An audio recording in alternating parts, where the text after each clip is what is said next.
Assalamu alaikum students. Today we are going to start topic 7.1 simple harmonic motion.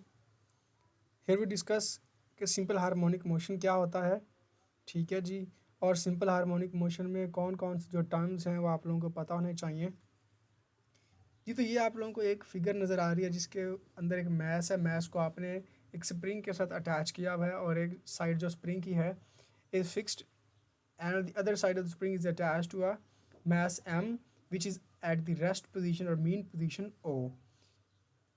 The system has two extreme positions A and B. A और A dash sorry दो उसकी extreme positions हैं, ठीक है जी। तो let's see जब आप क्या करते हैं मैस को आप इसके ऊपर फोर्स लगाएंगे, इसको आप खींच के लेके चले जाते हैं। फिगर बी में देखें, आप खींच के लेके चले गए उसको एक्सट्रीम पोजीशन ए पे, ठीक है। तो मीन पोजीशन पे जब बॉडी जाएगी एक्सट्रीम पोजीशन पे ए पे, तो वो क्या करेगी, कुछ डिस्प्लेसमेंट कवर करेगी, कुछ जो है वो डिस्प्लेसमेंट कवर करके जाएगी विच इज़ बेसिकली एक्स, ठीक है। तो आपने जो फोर्स लगाई मैस को ओ पोजीशन से ए पोजीशन पे लेके जाने के लिए, उसका क्या नुकसान होगा, क्या फ़ायदा होगा, उसके बारे में हम बात करते हैं जी। स्टूडेंट्स, जिस तरह आपने पढ़ा है थर्ड लॉ ऑफ मोशन कि अगर कोई एक्शन है तो उसका रिएक्शन भी होता है बट इन अपोजिट डायरेक्शन। तो देखें, आप फोर्स लगा के मैस को लेके आ रहे हैं ए बी पोजीशन की तरफ। बी ए जो पोजीशन है एक्सट्रीम पोजीशन फिगर बी में आप नज़र आ रहा है आपको, ठीक है। तो आप फोर्स लगा रहे हैं टुवर्ड्स ए एक्सट्रीम पोजीशन की तरफ। तो इसका जो अपोजिट होगा, ठीक है, वो इसके अपोजिट मूव करेगा। वो चाहेगा कि वो इसके अपोजिट मूव करे। अपोजिट किधर को जाएगा, मीन पोजीशन की तरफ, मतलब ओ की तरफ। तो वो जो अपोजिंग फोर्स होगी यहाँ पे, ठीक है, जो आप खींच के एक ही तरफ लेके जा रहे हैं लेकिन वो चाहता है कि मैं एक ही तरफ ना जाऊँ, वो आपको अपोज करे। अब आपका रिएक्शन जो होगा, ठीक है, तो उसको हम कहेंगे रिस्टोरिंग फोर्स एफ, जो कि होगी towards the mean position O. जी स्टूडेंट्स, इस वीडियो में देखें आपने क्या किया, आपने मैस को इक्विलिब्रियम पोजीशन से खींच के ले गए एक्सट्रीम पोजीशन पे, इसको हम कहते हैं अप्लाइड फोर्स। आपने उसके ऊपर फोर्स लगाई, तो ये आपका एक्शन है। उसका रिएक्शन क्या होगा, एक अपोजिंग फोर्स होगी जो चाहेगी कि जो मैस है वो जाए मीन पोजीशन की तरफ, ठीक है। तो वो जो अपोजिंग फोर्स होगी उसको हम कहेंगे रिस्टोरिंग फोर्स, जो कि अप्लाइड फोर्स के बिल्कुल इक्वली मैग्नीट्यूड में होगी। मतलब जितनी आप फोर्स लगा रहे हो उसके बिल्कुल बराबर होगी लेकिन अपोजिट डायरेक्शन में। Just like third law of motion, equal magnitude but in opposite direction. जी स्टूडेंट्स, तो नेक्स्ट जो इम्पोर्टेंट टर्म है वो ये है कि अगर आप मीन पोजीशन ओ से मैस को ए पे लेके जाते हैं तो जितना जो मैस है वो डिस्प्लेसमेंट कवर करेगी, जो फोर्स होगी वो डायरेक्टली प्रोपोर्शनल होगी डिस्प्लेसमेंट की। जितना डिस्प्लेसमेंट ज़्यादा होगा उतना जो है रिस्टोरिंग फोर्स भी क्या होगी, ज़्यादा होगी, because restoring force is directly proportional to displacement according to Hooke's law. Now we start reading the topic of simple harmonic motion. Let's discuss. Let's consider a mass M attached to one end of the elastic spring, which can move freely on a frictionless horizontal surface.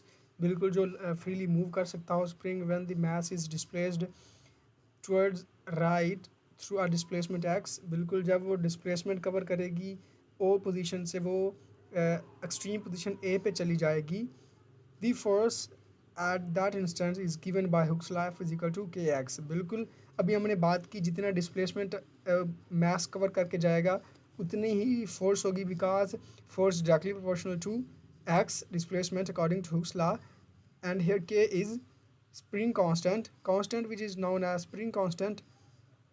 और जो spring constant है वो basically stiffness होती है कि spring जो है कितना हार्ड है, कितना नरम है, ठीक है। ड्यू टू द इलास्टिसिटी कहते हैं नरमी, इलास्टिक होने की वजह से spring opposes the applied force which produces the displacement. बिल्कुल जी जी स्टूडेंट्स, ये देखें अप्लाइड फोर्स है, ये एक अपोजिंग फोर्स है, ठीक है। तो वो अपोज करेगी उसको जो हम अप्लाइड फोर्स लगाते हैं। यहाँ पे वो कह रहे हैं कि जी स्प्रिंग जो है अपोज करेगा, ठीक है, applied the force produce the displacement है। This opposing force is called restoring force. वही बात आ गई, जो अपोजिंग फोर्स होती है उसको हम एफ आर कहते हैं, restoring force, which is equal and opposite to the applied force within the elastic limit of the spring. Elastic limit वो होती है जिसके अंदर वो इलास्टिक रहे। अगर आप ज़्यादा उसको खींचेंगे तो उसकी इलास्टिसिटी ख़त्म हो सकती है, वो टूट भी सकता है। तो एक लिमिट के अंदर जो है ये बराबर होगी। तो F R is equal to minus k x. ये देखें ये जो आपको नज़र आ रहा है F is equal to k x, ये आप अप्लाइड फोर्स कह सकते हैं, ठीक है जी। और ये एफ आर जो ये रिस्टोरिंग फोर्स है, सिंपल चेंज क्या है, बाकी सब कुछ सेम है। माइनस का माइनस यहाँ पे रिप्रेजेंट कर रहा है कि अपोजिट है रिस्टोरिंग फोर्स, और यहाँ पे F is equal to k x जो अप्लाइड फोर्स है। No negative sign indicates F R is directed opposite to x. जी स्टूडेंट्स, तो इसका मतलब है अगर डिस्प्लेसमेंट इस डायरेक्शन में है, आप ऑब्जेक्ट को इस तरफ लेके जा रहे हैं, एक्स की जिस तरफ एरो है, तो रिस्टोरिंग फोर्स उसके अपोजिट होगी। डिस्प्लेसमेंट और रिस्टोरिंग फोर्स आपस में अपोजिट हो।